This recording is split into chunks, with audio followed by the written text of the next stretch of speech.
जैसा वो घटना बताई गई है, जिस व्यक्ति के घर में वो प्रतिमा मिली, खुदाई में कुछ कलश भी मिले, कुछ सामग्री भी मिली, कलशों को उन्होंने बेच दिया। लेकिन जब से प्रतिमा उसके घर में आई, उसके घर में बहुत कुछ अशुभ होने लगा। तो बिल्कुल ऐसा होता है, इसमें कोई अतिशयोक्ति नहीं है।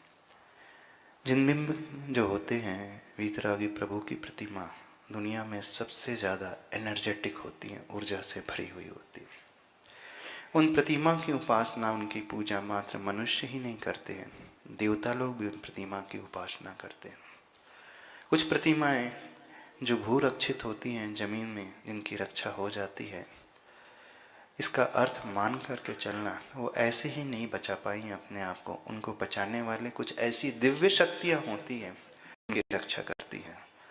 हाँ, सैकड़ों वर्ष पूर्व जब इस देश में आक्रमण हुए तो बहुत सारे मंदिर ध्वस्त हो गए, बहुत सारी प्रतिमाएं भी ध्वस्त हो गई। लेकिन जो बच गई हैं वो सामान्य नहीं, वो अतिशयकारी प्रतिमाएं मानी जाती हैं। तो उन अतिशयकारी प्रतिमाओं के प्रति आस्था का भाव, समर्पण का भाव, भक्ति का भाव मनुष्य नहीं देवताओं का भी होता है। अब रही बात कि यदि देवता भगवान की पूजा करते हैं, रक्षा करते हैं, तो फिर मंदिर में चोरी क्यों होती है? अब देखिए,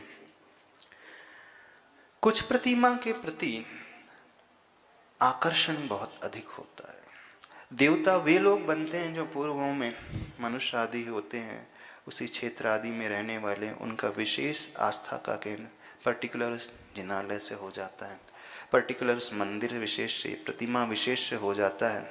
तो जो उस प्रतिमा विशेष अथवा उस क्षेत्र विशेष, मंदिर विशेष से जुड़ा हुआ कोई जीव था और उसका मरण हो गया, देव पर्याय में चला गया, तो वो उसी आस्था, उसी संस्कार को लेकर के गया है और अवधि ज्ञान से वो जान लेता है, इन प्रभु की बहुत अच्छे से आराधना करता है।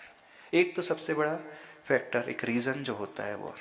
दूसरा, सभी प्रतिमाएं अतिशयकारी नहीं होती, सभी प्रतिमाओं की एनर्जी इतनी पावरफुल नहीं होती है।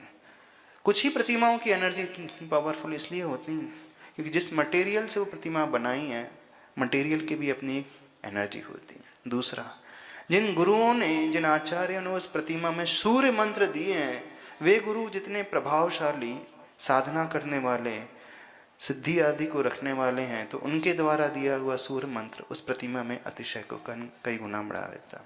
तीसरा फैक्टर है, जिस व्यक्ति ने उस प्रतिमा को विराजमान किया, वो जितना नीति न्याय वाला धन है रहता है, जितने अच्छी विचारधारा वाला होता है, तो उस प्रतिमा की ऊर्जा को कई गुना बढ़ जाते हैं।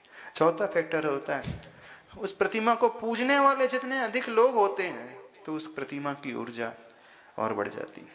पांचवा फैक्टर होता है, जिस लैंड में वो प्रतिमा विराजित होती है, तो लैंड की भी एक एनर्जी होती है वास्तु के हिसाब से, तो लैंड एनर्जी भी उस प्रतिमा की एनर्जी को बढ़ाने वाला होती है।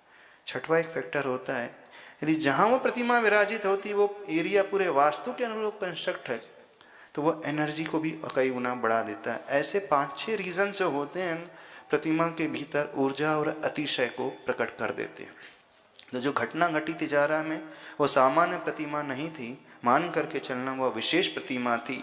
तो जहाँ वो प्रतिमा पहुँची, यदि उसका अभिनय होता है तो फिर उसके साइड इफ़ेक्ट्स भी बहुत ज़्यादा पैदा होने लगते हैं।